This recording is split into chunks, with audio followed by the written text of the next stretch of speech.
What's going on, y'all? Today I'm going to explain to you exactly how you can how you could be healthier with just using magnesium and why I am against coffee. So make sure you watch this video all the way to the end.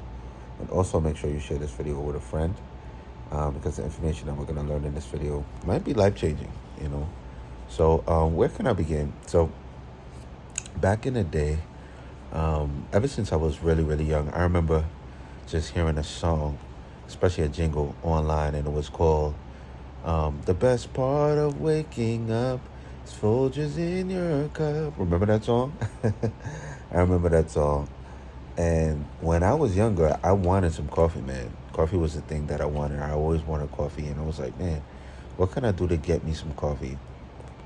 And I remember hearing it on the TV in the commercial. As you clearly see, I'm not a teenager, but I remember hearing the best part of waking up is Folgers in your cup, and I always wanted coffee.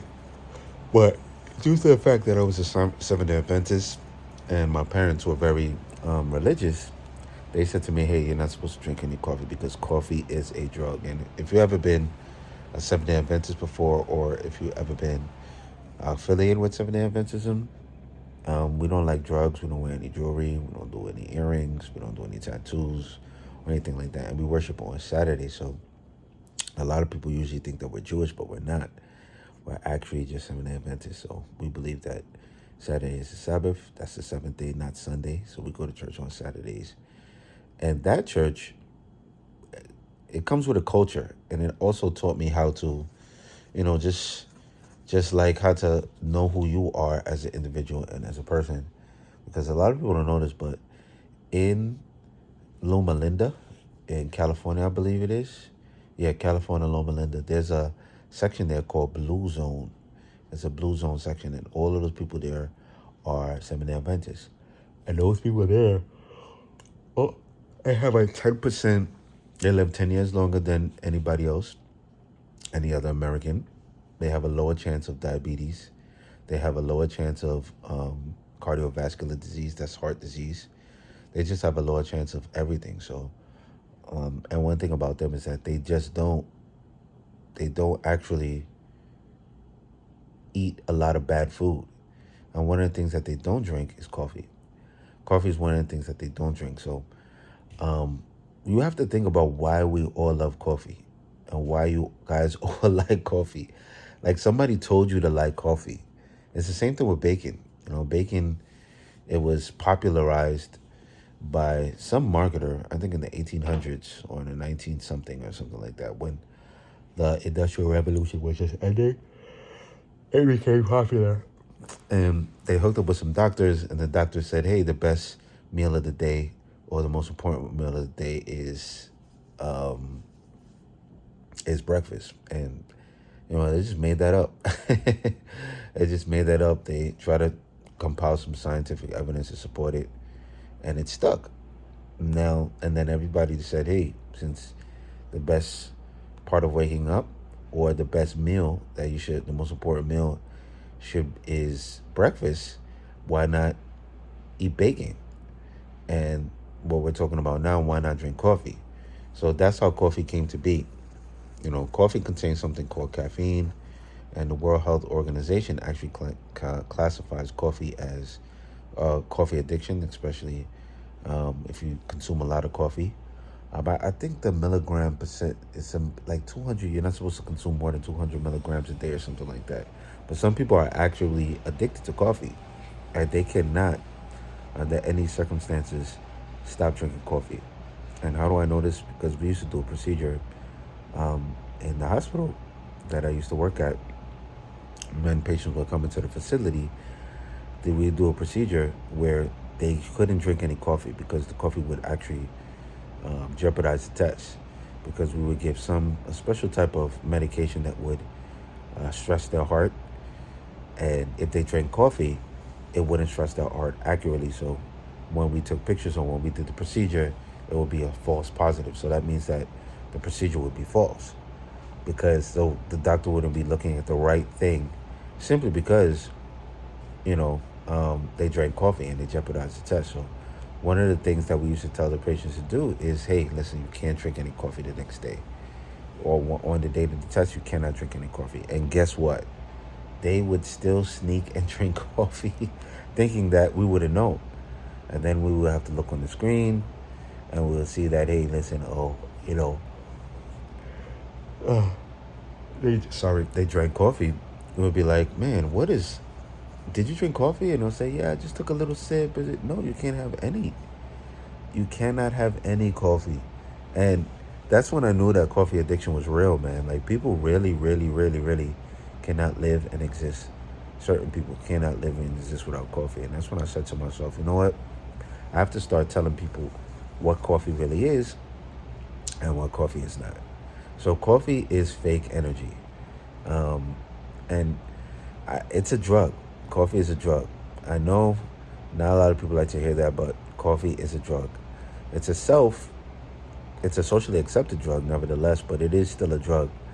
And if you remember any other socially accepted drugs, you got smoking. Smoking is a socially accepted drug, or was a socially accepted drug until new scientific evidence came out many, many years ago saying that smoking was bad.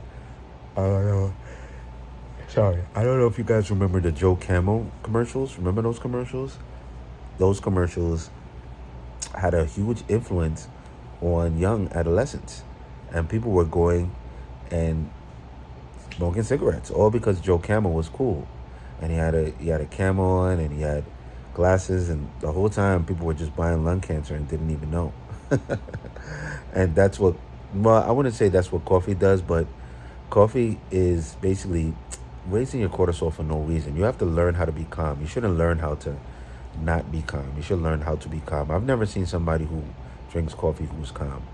I've always seen people who drink coffee who are always irritated, always waiting for the next thing. And that's simply because your cortisol is being raised. Every single time you drink coffee, you're adding to the deposit of making sure you increase your cortisol. And that's bad. You want your cortisol to be as low or regulated as possible. Low cortisol is actually better because in these United States of America, especially in the world that we live today, you don't have to have a lot of cortisol. You don't have to have a lot of cortisol. There's no immediate danger. A lion is not going to come in your house and do anything to you. Tiger is not going to come in your house and do anything to you. More than likely, nothing bad's going to happen to you. We have a police department on every other corner. So why people are stressed, it makes absolutely no sense. But people just put these things in their head, like anxiety, and they think like, oh, if this happens, then I'm stressed. If this happens, then I'm stressed. And people will say things like that, and they will brag and boast about it. And the culture is to be stressed. So I'm here to tell you that you don't have to be stressed. And coffee is adding to your stress, because think about it like this, right? Coffee gives you fake energy, unstable energy. So what do I mean by that? That means that you get a lot of energy after you drink coffee, which is the caffeine, and then you spike. So you go up, and then all of a sudden you crash. And when you crash, guess what happens? Now you're irritated. And I firmly believe that coffee is one of the reasons why there's a lot of divorce out there, why there's a lot of breakups, because people drink coffee. And then when they drink coffee, guess what? They give their best selves to their coworkers. So your coworkers think you're an amazing person. Your coworkers might think you're an amazing person. But what happens? Now that your coworkers think that you're an amazing person, by midday you crash because you have a high standard to be you're held to a high standard at your job. But by the time you get home, you think your family is annoying. And this is true. This is very, very true, because it's something called a caffeine curve. In science, it's called a caffeine curve, where you drink a lot of coffee and then you go all the way up. And then after that, you drop. And when do you drop? You drop usually like around midday, or you drop probably towards the end of the day.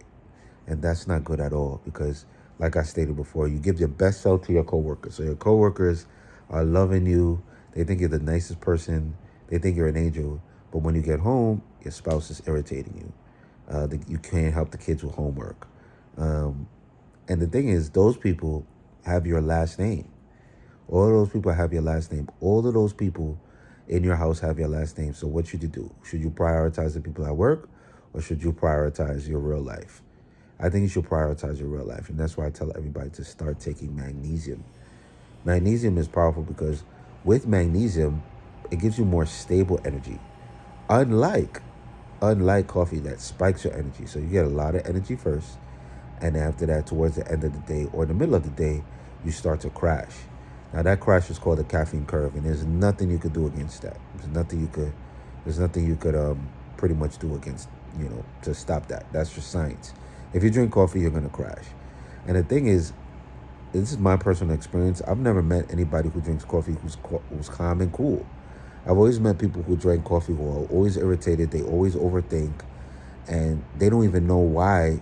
Even though they have all the knowledge in the world, they're overthinking, and they're unable to access the parts of their brain that can make them calm, because focus and hyper doesn't really it's not really good. You need to be focused and calm. That's the best way to be. Focus and calm. You don't want to be focused and hyper, because focus and hyper, you're still going to miss some things, and things are still going to fall through the cracks. But when you're focused and you're calm, that's when you can act accordingly, and you can actually become successful in anything that you're trying to tackle or anything that you're trying to do. So what is magnesium, and how does magnesium relate in relation to coffee? So coffee, a lot of people don't really know this, but coffee actually depletes your magnesium. It actually takes a lot of magnesium from your body. Well, I think it's a minor amount of magnesium for your body.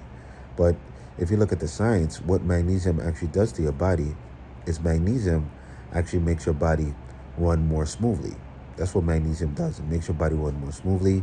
It helps your body out in so many different ways. It's responsible for over 300 plus bodily functions inside of your body. I could go on and on and on about that. But magnesium is very important to your body. And the thing is, in these United States of America, we don't get a lot of magnesium. In the world, we don't get a lot of magnesium. Like, for example, if I was to ask you, hey, what is the number 2 on the McDonald's menu? You probably would be able to tell me. If I was to ask you, who sells the best coffee, Starbucks or or Dunkin' Donuts or whoever, Folgers or whoever, right? You probably would be able to tell me. But if I was to ask you, what does magnesium do for your body? You probably would not be able to tell me. And the reason why that is because of health education, or the lack thereof. So people in America and people in the world, they're educated on the things that they should not take. But like, for example, McDonald's. McDonald's is a part of health education because it's something that you put inside of your mouth. And remember, you can either push your expiration date back further with your mouth, or you can dig a grave with your teeth and your taste buds, specifically your taste buds and the parasites inside of your gut. Because the parasites inside of your gut, which is called, well, everybody has parasites inside of their gut, and they have good, well, I wouldn't say everybody has parasites in their gut, but everybody has good and bad bacteria inside of your gut. And the bad bacteria inside of your gut send signals to your brain to eat more bad food. So the probiotics, which are the good bacteria inside your gut, they actually police the bad bacteria, and they try to calm them down. But because the bad bacteria is telling you guys to eat more food, me included, everybody's the same. They tell you guys to eat more bad food, like the McDonald's and the Burger King and chicken wings.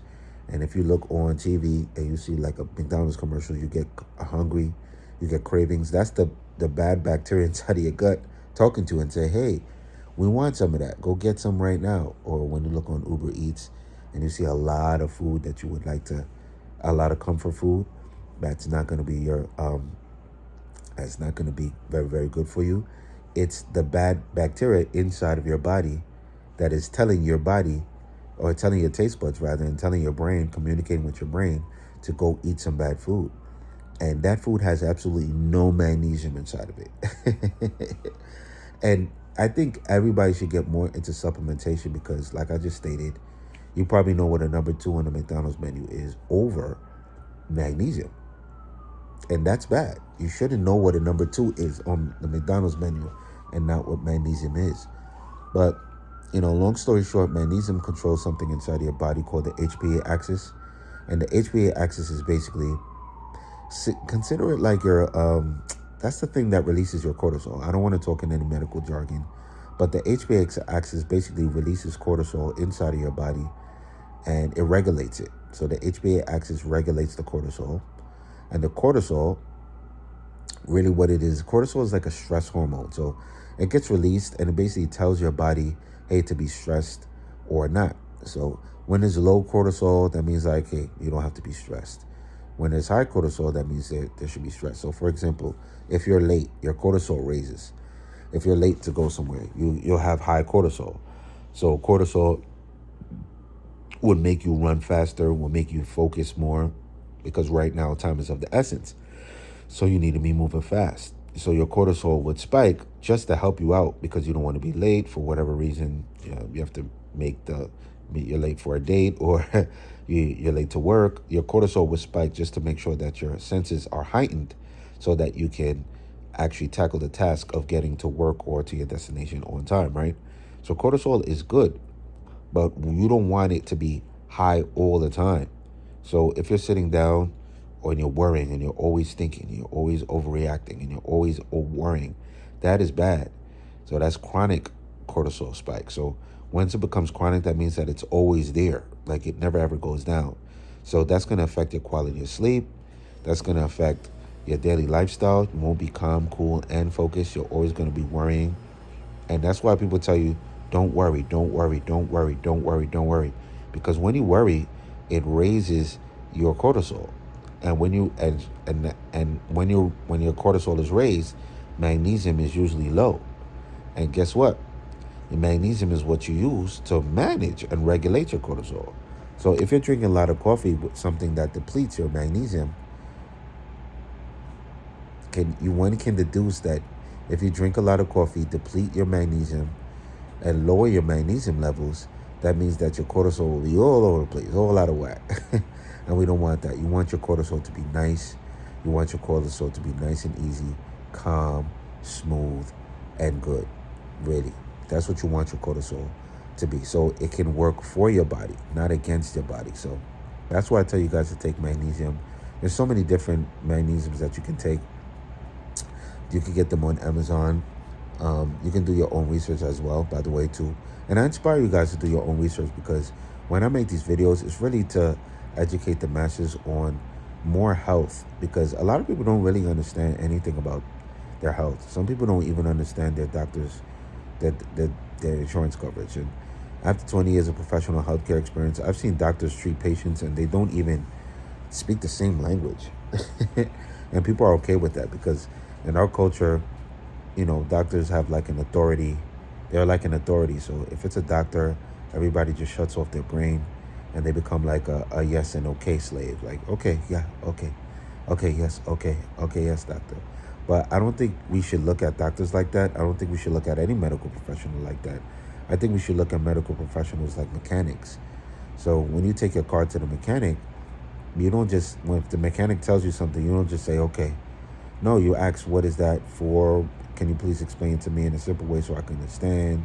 You ask questions and you try to formulate a way or an understanding about whatever is wrong with the car. I think we should treat the doctors the same exact way. And, the problem with that is that in our healthcare system, not the doctors, the system, it doesn't lend to conversation between the patients and the doctors, because doctors ultimately have a patient coming in 15 minutes. They're busy.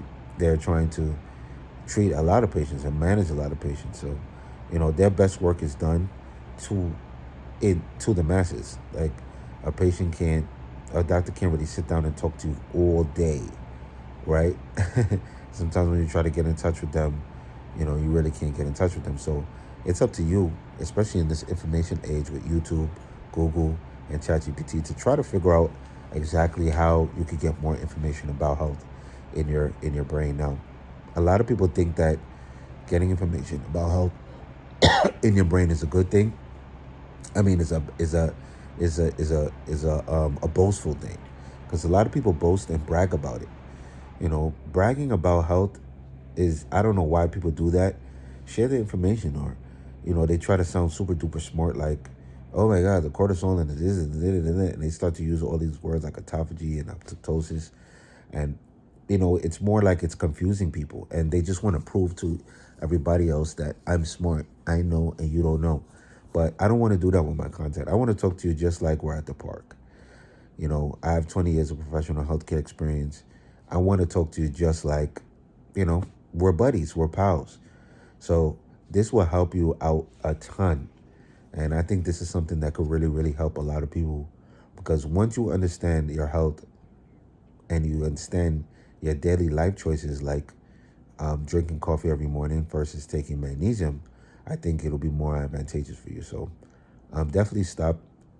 Just think about what you're doing when it comes to drinking coffee, and start taking a little bit more magnesium. Now, I know in this world, in this day and age, people are used to things happening quickly. If I text you, you expect people to answer right away. If I call you, you expect people to pick. You probably expect the person to pick up.